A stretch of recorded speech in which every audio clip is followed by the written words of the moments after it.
మీరెన్నో సినిమాలు చూసుంటారు. కానీ ఇలాంటి సినిమా మీరెప్పుడు చూసుండరు. సో, ఈ సినిమా స్టోరీ ఏందంటే సినిమాలో చాలామంది నదులు చనిపోతుంటారు. అసలు కారణం ఏందని చెప్పేసి అక్కడున్న కొంతమంది గ్రామస్తులు పూజలు చేస్తూ ఉంటారు. అక్కడికి హీరోయిన్ ఇంట్రడక్షన్ అవుతుంది. తనకు న్యూస్ పేపరు. సో, అక్కడేందంటే చాలా మంది గ్రామస్తులు పూజలు చేస్తున్నప్పుడు అక్కడ అన్‌ఎక్స్‌పెక్టెడ్ జరుగుతది. శవాల్ని నీటిలోకి వదులుతారు. సో, అప్పుడు అన్‌ఎక్స్‌పెక్టెడ్‌గా ఎక్కడైనా మాన్‌స్టర్ వస్తది. అసలు మాన్‌స్టర్ ఎందుకున్న నీళ్ళల్లో? అసలు ఆ మిస్టీరియస్ క్రియేచర్ ఏంటిది? సో, పాపని ఎందుకు కిడ్నాప్ చేసారు? వాళ్ళ డ్యాడీ కాపాడారా లేదా? అని చెప్పేసి సినిమా స్టోరీ.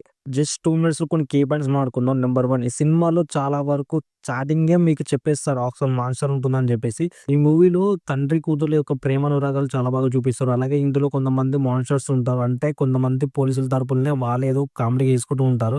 నంబర్ 2 ఈ సినిమాలో ఎక్కువగా ఏందంటే పోలీసు వాళ్ళ చేతుల్లో ఉంటుంది. అసలు మాన్‌స్టర్ క్రియేట్ చేసేదే వాళ్ళని చెప్పేసి ఒక స్పాయిలర్ అలర్ట్ ఇస్తారనమాట. సో, ఏందంటే ఆ నదిలో మాన్‌స్టర్ అని చెప్పేసి పోలీసులు చెప్తే వాళ్ళేం చేస్తారు బాంబులతో ఏసినప్పుడు ఆ మాన్‌స్టర్ బయటకొస్తుంది. ఆ మాన్‌స్టర్ చాలా భయంకరంగా ఉంటుంది. అక్కడున్న గ్రామస్తులను భయపెట్టి చాలా వరకు చాలా మంది ప్రాణాలు తీసుకుంటుంది ఈ మాన్‌స్టర్ అయితే. దాని వలన గ్రామస్తులు మొత్తం అడెళ్ళిపోతారు, చనిపోతారు చాలా వరకు.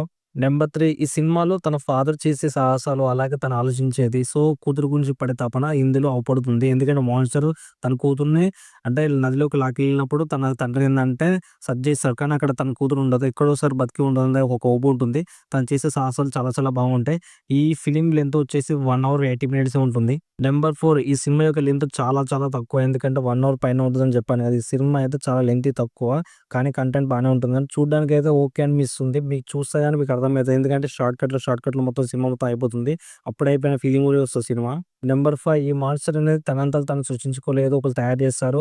అండర్‌గ్రౌండ్‌లో ఒక ల్యాబ్ ఉంటుంది. ఆ ల్యాబ్‌లో ఒక వ్యక్తి తయారు చేస్తారని చెప్పేసి ఈ సినిమా స్టోరీ. ఈ సినిమాలో తన పాపని కాపాడాడా లేదా? తనకేమైంది? ఆ గ్రామస్తులకి ఏమైంది? అనేది సినిమా స్టోరీ. ఈ సినిమాలో ఏందంటే క్లైమాక్స్ చాలా చాలా ఏడిపిస్తది. ఎందుకంటే తన తండ్రిని కోల్పోతుందనమాట.